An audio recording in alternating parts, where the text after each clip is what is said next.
Mortgage ಬಗ್ಗೆ ನಿಮ್ಮ ಸಂದೇಹಗಳಿಗೆ ಇಲ್ಲಿದೆ ಉತ್ತರ. ಪರ್ಸನಲ್ ಫೈನಾನ್ಸ್ಗೆ ಸಂಬಂಧಿಸಿದ ಪ್ರಶ್ನೆಗಳಿಗೆ ಕ್ಷಣದಲ್ಲೇ ಪರಿಹಾರ. ಮನಿ9 ಆಪ್ ಮೂಲಕ ನಿಮ್ಮ ಪ್ರಶ್ನೆಗಳಿಗೆ ಉತ್ತರ ಕಂಡುಕೊಳ್ಳಿ. ನಿಮ್ಮ ಪ್ರಶ್ನೆಗಳನ್ನ ತಜ್ಞರ ಜೊತೆ ನೇರವಾಗಿ ಕೇಳಿ. ಹಲೋ ಮನಿ9 ಅಲ್ಲಿ ನಿಮ್ಮ ಪ್ರಶ್ನೆಗಳನ್ನ ಕೇಳಿ. ಈಗಲೇ ಡೌನ್ಲೋಡ್ ಮಾಡಿ ಮನಿ9 ಆಪ್. Download now.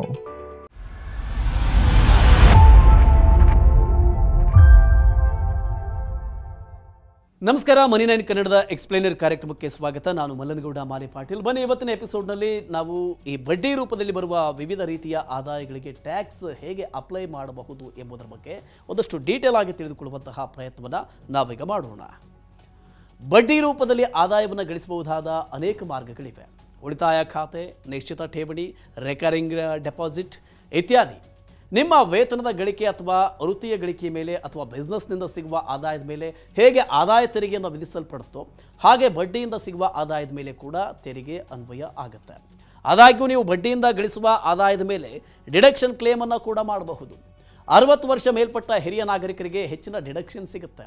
ನಿಮ್ಮ ಹೂಡಿಕೆಯ ಗಳಿಕೆಗೆ ತೆರಿಗೆ ವಿನಾಯಿತಿ ಸಿಗುತ್ತೋ ಇಲ್ಲವೋ ಅನ್ನೋದ್ರ ಬಗ್ಗೆ ನಾವೀಗ ತಿಳ್ಕೊಳ್ಳೋಣ. ಹಾಗೆ ಅದರಿಂದ ಎಷ್ಟು ಲಾಭ ಸಿಗುತ್ತೆ ಅನ್ನೋದನ್ನು ಕೂಡ ನಾವೀಗ ನೋಡ್ತಾ ಹೋಗೋಣ. ನೋಡಿ, ಬಹುತೇಕ ಪ್ರತಿಯೊಬ್ಬರ ಬಳಿ ಕೂಡ ಉಳಿತಾಯ ಖಾತೆ ಇರುತ್ತೆ. ಎಷ್ಟೋ ಜನರ ಬಳಿ ಒಂದಕ್ಕಿಂತ ಹೆಚ್ಚು ಉಳಿತಾಯ ಖಾತೆ ಇರುತ್ತೆ. ನಿಮ್ಮ ಬಳಿ ಹೆಚ್ಚು ಖಾತೆ ಇದ್ದರೆ ನಿಮಗೆ ಹೆಚ್ಚು ಬಡ್ಡಿ ಸಿಗುತ್ತೆ. ಹೀಗಾಗಿ ತೆರಿಗೆಗೆ ಒಳಪಡುವ ಆದಾಯ ಹೆಚ್ಚುತ್ತೆ. ಆದಾಯ ತೆರಿಗೆ ಕಾಯ್ದೆಯ ಸೆಕ್ಷನ್ 80 TTA ಇದರ ಅಡಿಯಲ್ಲಿ ಬ್ಯಾಂಕ್ ಉಳಿತಾಯ ಖಾತೆಯಲ್ಲಿ ಸಿಗುವ ಬಡ್ಡಿಯ ಮೇಲೆ ಡಿಡಕ್ಷನ್ ಕ್ಲೇಮ್ ಮಾಡಬಹುದು. 1 ವರ್ಷದಲ್ಲಿ ಉಳಿತಾಯ ಖಾತೆಯಲ್ಲಿ ಸಿಗುವ 10,000 ರೂಪಾಯಿವರೆಗಿನ ಬಡ್ಡಿಗೆ ತೆರಿಗೆಯ ವಿನಾಯಿತಿ ಇರುತ್ತೆ. ಈ ವಿನಾಯಿತಿಯ ಮಿತಿ ಪ್ರತ್ಯೇಕ ಖಾತೆಗಳಿಗೆ ಅನ್ವಯ ಆಗಲ್ಲ. ಎಲ್ಲ ಬ್ಯಾಂಕುಗಳು ಮತ್ತು ಪೋಸ್ಟ್ ಆಫೀಸ್ ಖಾತೆ ಸೇರಿ ಎಲ್ಲ ಖಾತೆಗಳಿಗೆ ಜಮೆಯಾಗುವ ಒಟ್ಟು ಬಡ್ಡಿ ಮೊತ್ತದಲ್ಲಿ 10,000 ರೂಪಾಯಿಗೆ ಮಾತ್ರ ವಿನಾಯಿತಿ ಅನ್ವಯ ಆಗುತ್ತೆ. 60 ವರ್ಷ ವಯಸ್ಸಿನೊಳಗಿರುವವರಿಗೆ ಮತ್ತು HUFಗಳಿಗೆ ಈ ಡಿಡಕ್ಷನ್ ಸಿಗುತ್ತೆ. FD ಮತ್ತು RD ಅಂತಹ ಠೇವಣಿಗಳು ಸೆಕ್ಷನ್ 80 TTA ವ್ಯಾಪ್ತಿಗೆ ಬರೋದಿಲ್ಲ. ಇನ್ನು ಉಳಿತಾಯ ಖಾತೆಗಳ ಒಟ್ಟು ಬಡ್ಡಿ ಮೊತ್ತ 10,000 ರೂಪಾಯಿಗಿಂತ ಹೆಚ್ಚಿದ್ರೆ 10,000 ಮೇಲ್ಪಟ್ಟ ಮೊತ್ತಕ್ಕೆ ತೆರಿಗೆ ಅನ್ವಯ ಆಗುತ್ತೆ. ITRನಲ್ಲಿ ಇನ್ಕಮ್ ಫ್ರಮ್ ಅದರ್ ಸೋರ್ಸಸ್ ಇದರ ಅಡಿಯಲ್ಲಿ ಎಲ್ಲ ಉಳಿತಾಯ ಖಾತೆಗಳಿಂದ ಗಳಿಸಿರುವ ಒಟ್ಟು ಬಡ್ಡಿಯ ಮೊತ್ತವನ್ನು ಘೋಷಣೆ ಮಾಡಬೇಕು. 10,000 ರೂಪಾಯಿಯಷ್ಟು ಡಿಡಕ್ಷನ್ ಆದಮೇಲೆ ಉಳಿಯುವ ಮೊತ್ತವನ್ನು ನಿಮ್ಮ ಒಟ್ಟು ಆದಾಯಕ್ಕೆ ಸೇರಿಸಿ ಈ ಒಟ್ಟು ಮೊತ್ತಕ್ಕೆ ನಿಮಗೆ ಅನ್ವಯ ಆಗುವ ಟ್ಯಾಕ್ಸ್ ಸ್ಲ್ಯಾಬ್ನ ಹಾಗೆ ತೆರಿಗೆಯನ್ನು ವಿಧಿಸಲ್ಪಡಲಾಗುತ್ತೆ. ಇನ್ನು ಹಿರಿಯ ನಾಗರಿಕರಿಗೆ ಆದಾಯ ತೆರಿಗೆ ಕಾಯ್ದೆಯಡಿ ವಿಶೇಷ ಸೆಕ್ಷನ್ 80 TTB ಇದೆ.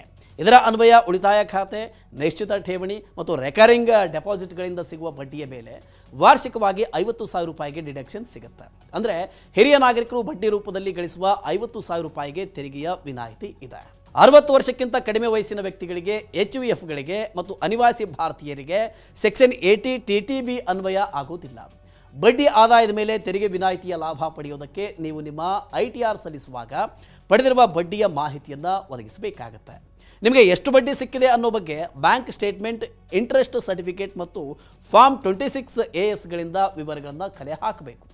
ಒಂದು ವೇಳೆ ಏನಾದರೂ ತಪ್ಪುಗಳಿದ್ದರೆ ತಕ್ಷಣ ಬ್ಯಾಂಕಿಗೆ ತಿಳಿಸಬೇಕು ಅಥವಾ ಆದಾಯ ತೆರಿಗೆ ಇಲಾಖೆಯ ಫೀಡ್ಬ್ಯಾಕ್ ವ್ಯವಸ್ಥೆಯಲ್ಲಿ ಇದರ ಬಗ್ಗೆ ನಮೂದಿಸಬೇಕು. ತಪ್ಪನ್ನು ಸರಿಪಡಿಸಿಕೊಳ್ಳಬೇಕಾಗತ್ತೆ. ಇನ್ನು ನೀವು 60 ವರ್ಷ ವಯಸ್ಸಿನ ಒಳಗಿನವರಾಗಿದ್ದರೆ FDಗಳಿಗೆ ಸಿಗುವ ಬಡ್ಡಿಯು ಸಂಪೂರ್ಣವಾಗಿ ತೆರಿಗೆಗೆ ಒಳಪಡುತ್ತೆ. ಹಿರಿಯ ನಾಗರಿಕರಿಗೆ ಸೆಕ್ಷನ್ 80 TTB ಅಡಿ ಸಿಗುವ ಲಾಭ ನಿಮಗೆ ಸಿಗಲ್ಲ.